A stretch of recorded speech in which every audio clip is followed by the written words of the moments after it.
Well, it's the start of the construction on the pole barn boat shed. Last year we parked it in the middle spot and tarped it in, but it was kind of a pain in the butt, so I want a shed to keep the boat out of the weather. This is where we're going to build it.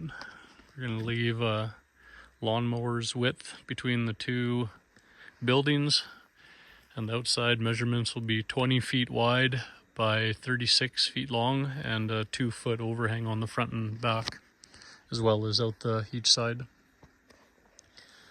So I went down to the neighbor's place. He gave me a whole bunch of old power poles. So I milled it to have 11 feet out of the ground, and I'm keeping the treated portion of the power pole into the underground, and it'll be 4 feet into the ground. And then we got a load right over there of 3/4 inch crush with some sand mixture for packing them around after we get them installed. It's been a lot of work getting these all milled up.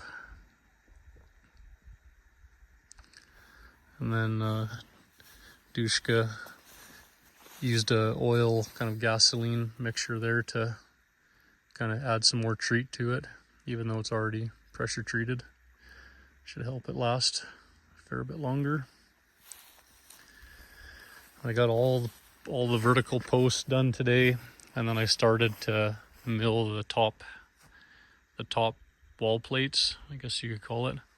It's a 7-inch beam, but I was only able to find the ridge pole over 40 feet. Everything else I have to splice together, so I did a 2-foot overlap there and threw a whole bunch of spikes in.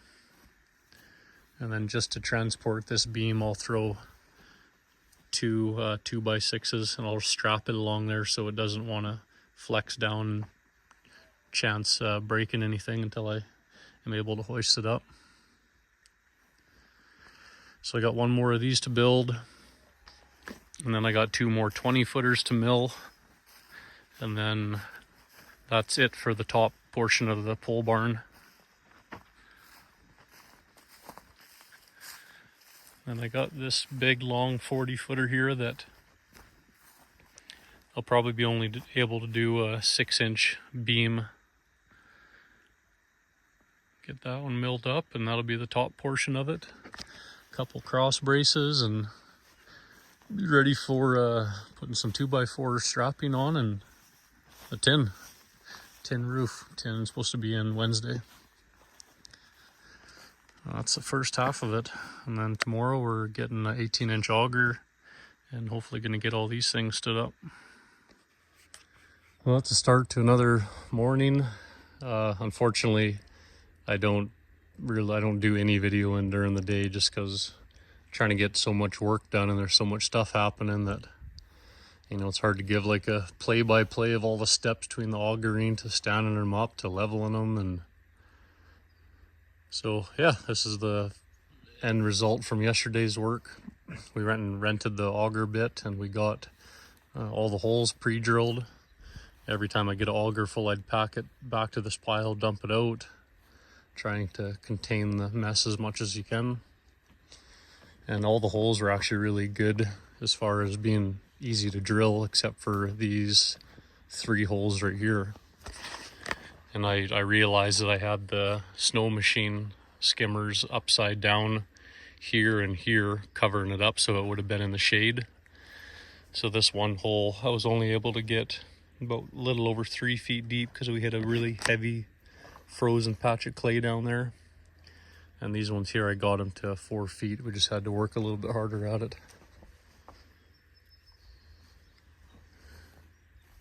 It takes you probably 5-6 times after you get the hole drilled out of putting the auger in the hole and pulling it out to get all the dirt out of the hole. And then I set a string line up around the perimeter, and it takes a few tries to get it set, and you're able to bang them back and forth and get the twist on them. It kind of helped actually to have the bottom of the poles kind of offset a little bit This one doesn't, not very much overhang.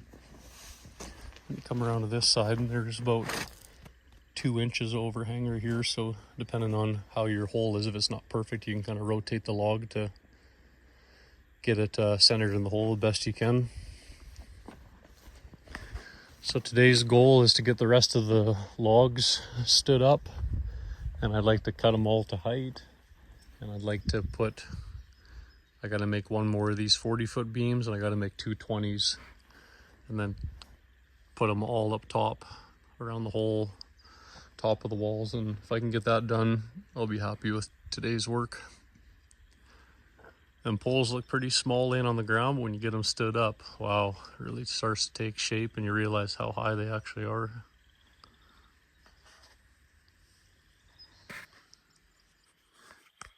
Another day done. We got all the vertical posts put in. We were starting to mark the elevations there, but we got to go back through and just do one small change. So the rest of the day kind of just cleaned up a bunch of stuff. I got some of the top wall plates finished. I got that one milled out. I got this big 40-footer staged over here. And I got another 20-footer at this end. So tomorrow's goal is to cut all the post elevations and throw up these 4 corner top plates. I gotta splice 2 more together for this side here. So if I can get that done tomorrow, I'll be pretty happy. Anything extra, I'll plan to put all the 2x4 purlins on the side of the walls there. There's going to be 4 lengthwise per side, so that's that whole pile of boards right there. And yeah, after that, next day we'll be working on trying to get the ridge pole up and these 2 cross braces that go across there. But it's coming along. It takes time though, for sure, but I guess in the end she'll be built right and strong and should be a building that lasts forever.